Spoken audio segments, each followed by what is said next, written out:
The Jaguar F Type was first introduced to us all the way back in 2013, with similar comparisons to the earlier 2000s XK coupe, with the F Type coming in as its replacement. Now 9 years later, where are we with the new Jaguar F Type?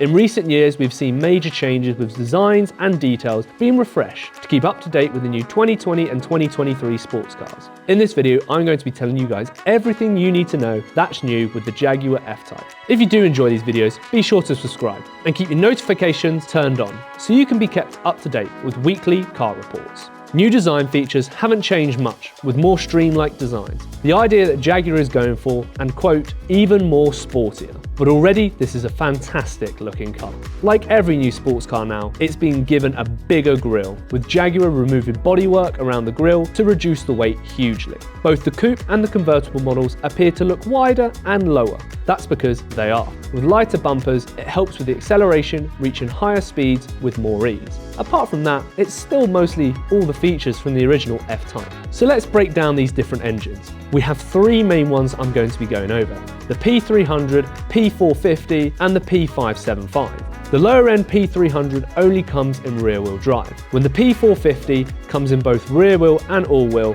and the P575 only comes in all-wheel drive. For the sake of this review, I will compare the all-wheel drive models, apart from the P300 only being rear-wheel drive.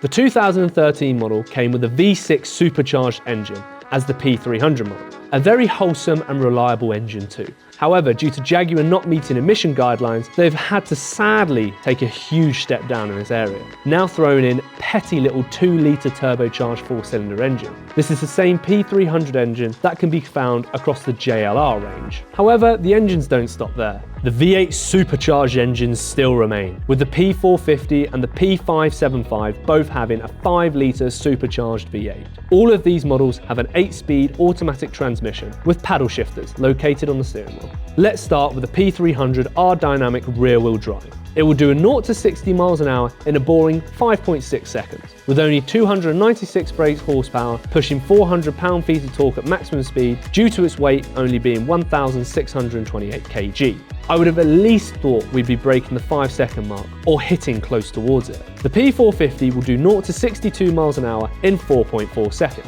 with around 447 brake horsepower, pushing 580 pound-feet of torque. However, this weighs in at 200 kg more compared to the P300 model. Finally, the meaty P575 will do 0 to 62 miles an hour in an impressive 3.6 seconds, pushing around 570 brake horsepower and 700 pound-feet of torque, weighing in the same as the P450 model at 1,855 kg. Now, why do these numbers seem a bit lower than other sports cars with similar weight categories and power?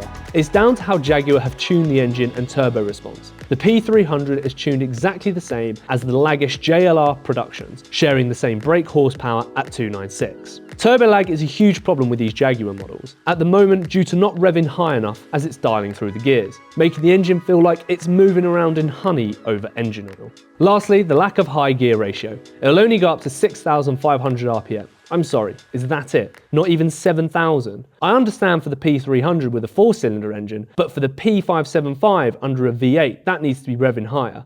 However, Jaguar haven't disclosed this figure, so it may rev higher than the 6,500 RPM. This makes the engine feel like it's finally getting some power until, oh wait, it needs to change gear.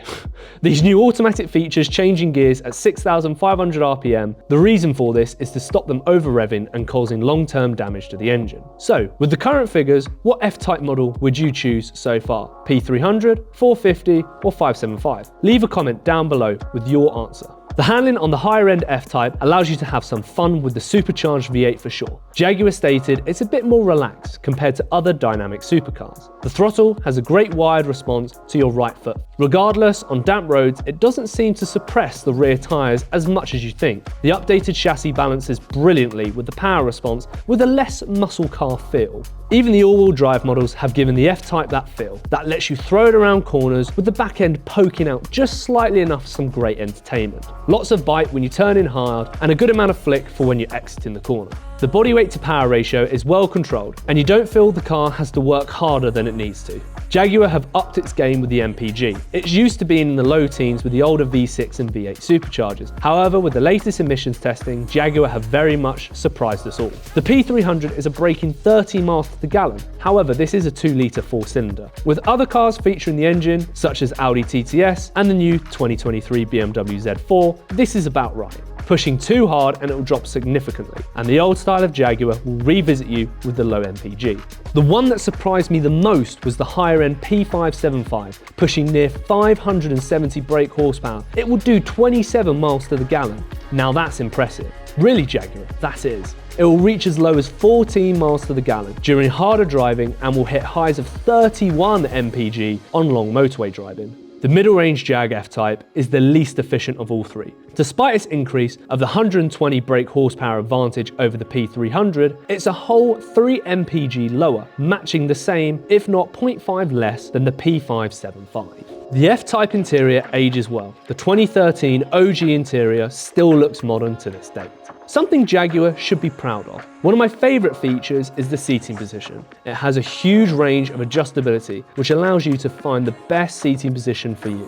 The slick pop-out air vents show how engineering can be simple, easy and clean. However, Jaguar hasn't brought the twin-screen information system up to date for the new models, only doing minor applications like Apple CarPlay and Android Auto. Nevertheless, the screen has increased in resolution, now doing HD with new graphics. Yet the refresh rate isn't like the new Apple iPhone being 120Hz. No sir. You'll be lucky to see 30Hz on a good day.